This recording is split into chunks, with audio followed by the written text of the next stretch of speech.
হে everyone, আসসালামু আলাইকুম। কেমন আছেন সবাই? আমি তো আলহামদুলিল্লাহ খুব ভালো আছি। আই হোপ আপনারা খুব ভালো আছেন। কথায় আছে, বেঁচে থাকা জীবনের সবচেয়ে হার্ডেস্ট এবং রেয়ারেস্ট থিংগুলোর মধ্যে একটা। এই ব্যাপারগুলো সবচেয়ে বেশি বুঝতে পারবেন যখন আপনি আপনার বাসায় কিছু গৃহপালিত পশু, পাখি এবং কিছু গাছ টবে লাগাবেন। কেন এই কথাটা বললাম? কিছুদিন পরে দেখবেন যে আপনি যত্ন না করলে সেই গাছগুলো মরে যাবে একটা সময়, কারণ এগুলোর বেঁচে থাকাটা একমাত্র আপনার উপর ডিপেন্ডেন্ট। ঠিক একইভাবে আপনার নিজের বেঁচে থাকাটাও যত্ন এবং প্রায়োরিটির উপর ডিপেন্ডেন্ট। আপনাকে যে যত বেশি আপনার আশেপাশের মানুষগুলো যত্ন করবে, ঠিক আপনি ততদিন সুন্দর করে বেঁচে থাকতে পারবেন। আমি আগে রান্নাগুলো বেছে বেছে করতাম, নিজের শখের বসে একটু একটু করে করতাম, বাট এখন মনে হলো যে না, আমি একটু রান্না করলে সেটা আমারও খেতে ভালো লাগে, আমার হয়তো বা ফ্যামিলি মেম্বারদেরও খেতে ভালো লাগে, এবং তারা সেটা প্রকাশও করে যে আমার রান্নাটা তাদের খুব ভালো লাগে খেতে।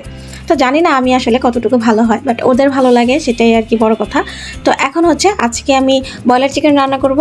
ঠিক এইভাবে ব্রয়লার চিকেনটা রান্না করলে কালারটা যেরকম সুন্দর আসে, প্লাস যারা ব্রয়লার চিকেন পছন্দ করে না তারাও অনেক পছন্দ করে। যে কোনো রান্নায় কালারটা সুন্দর করতে গেলে প্রধান এবং সহজ এবং এটা বহুল প্রচলিত একটা টিপস অ্যান্ড ট্রিক্স রান্নায় তেলের পরিমাণ বেশি দিতে হবে। একই সাথে আপনি যখন তেলের পরিমাণ কম দিয়ে রান্না করে দেখবেন এবং বেশি দিয়ে রান্না করে দেখবেন, একই তরকারির কালারটা অনেকটুকু ডিফারেন্স আসে। যদিও তেল খাওয়াটা একদমই স্বাস্থ্যকর না, বাট তারপর আপনি বাসায় হোমমেড কোনো কিছু নিজের হাতে তৈরি করে খেলে সেটা। প্রথমে দেখতে পেরেছেন যে আমি আলু ভেজে নিয়েছি তেলের মধ্যে। আমি একটু হলুদ এবং লবণ দিয়েছি, তাহলে আলুর কালারটা সুন্দর আসে, প্লাস লবণ দিলে আলুটা সুন্দর সেদ্ধ হয়। বেশিরভাগ সময় লবণ না দেওয়ার কারণে আমি দেখেছি যে আলুটা একদম কেচে যায়, মানে এটা পরে সেদ্ধ হতে চায় না। তাই আমি আলুগুলোকে ভাজার সময় সবসময়ই লো টু মিডিয়াম হিটে ভাজি।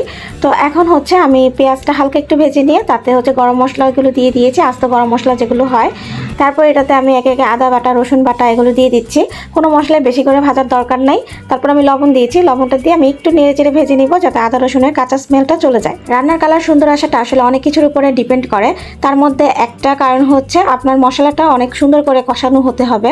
এবং আমি যে টমেটোটা ইউজ করেছি এটা অনেক সুন্দর কালার দেখে ইউজ করেছি, একদম পাকা টসটসে লাল একটা টমেটো। এটা চিকেনের কালারটাকে অনেক বেশি সুন্দর করবে। তারপর আমি এখানে দিয়ে দিচ্ছি হলুদের গুঁড়া, মরিচের গুঁড়া, ধনিয়ার গুঁড়া, জিরা গুঁড়া, গরম মশলার গুঁড়া, এগুলো অল্প অল্প করে দিয়ে দিয়েছি। তারপর এটাকে ভালো করে আমি নেড়ে চেড়ে কষিয়ে নিচ্ছি। ব্যাস, আমি তো দেখতেই পাচ্ছেন যে একদম নর্মালি যেভাবে আমরা রান্না করি সেভাবেই দিয়েছি।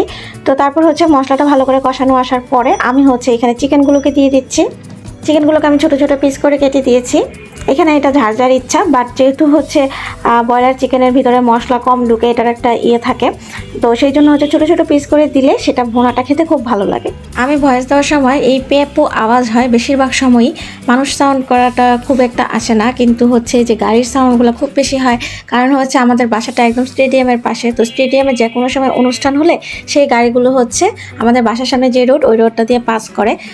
আর আমি এত অলস, আমি অন্য কোনো দিন সময় পাই না ভিডিও এডিট করার জন্য। যেদিন ঘুরে ফিরে এরকম হয় যে এখান দিয়ে গাড়ি পাস করতেছে, ওই দিনই আমি সময় পাই যে ওই দিনই আমি ভয়েস ওভার দিব। সো একটা গল্পের কথা মনে পড়ে গেল, ওই যে বলছিল না যে আগুন লাগাই দিচ্ছে সর্বোচ্চ অলস ব্যক্তি ধরার জন্য। আর অলস এমনই অলস, ভাবতেছিল যে বাকি ঘরগুলো পুরে পুরে আসুক, তখন আমি বের হয়ে যাব, ততক্ষণ পর্যন্ত আমি একটু ঘুমাই। তো তারপর অলস পুরে মরে গেছে, এরকম হয়েছে। তো আমার অবস্থাটা সেরকমই হয় বেশিরভাগ সময়। সেরা অলসের পুরস্কারটা মনে হয় আমিই পাবো। তো এদিক দিয়ে আমার চিকেনটা কষানো হয়ে গিয়েছে। তারপর আমি আলুগুলোকে দিয়ে দিয়েছি। আলু দিয়ে আর 5 মিনিটের মতো আমি নেড়ে চেড়ে কষাবো। এই পর্যায়ে আমি ঢাকনাটা দিচ্ছি না। তারপর আমি এটাতে পানি দিয়ে দিব।